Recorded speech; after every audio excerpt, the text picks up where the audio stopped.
G'day. So we're 19 days into our little bird advent kit for the microbit. Today's component is a rotary controller, which is this one here. Now this is similar in application to the potentiometer that we saw earlier, which was this part here.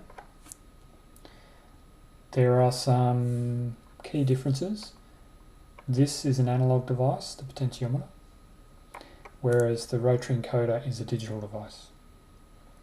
The other main difference is that the potentiometer stops, so you can only rotate it so far in one direction, and it's stopped. I can't go any further, and we come back the other way, there'll be a limit, it'll stop.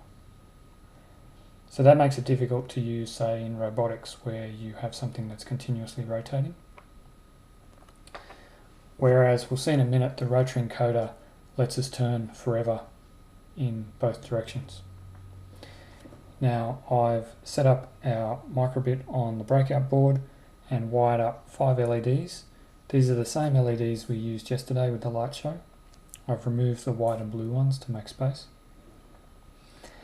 And we've wired the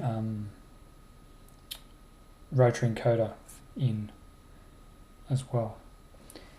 Now we're using the rotary encoder here to control the brightness of the LEDs. Go up and down. So to do that, we've got to read the digital values from the encoder.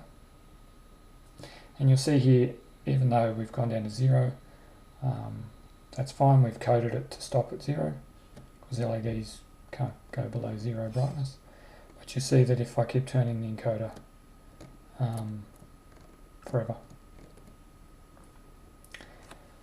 So as usual, the Python code is in the repository, and I will put a link in the description below, and the wiring instructions for the LEDs and the encoder are in the Python code.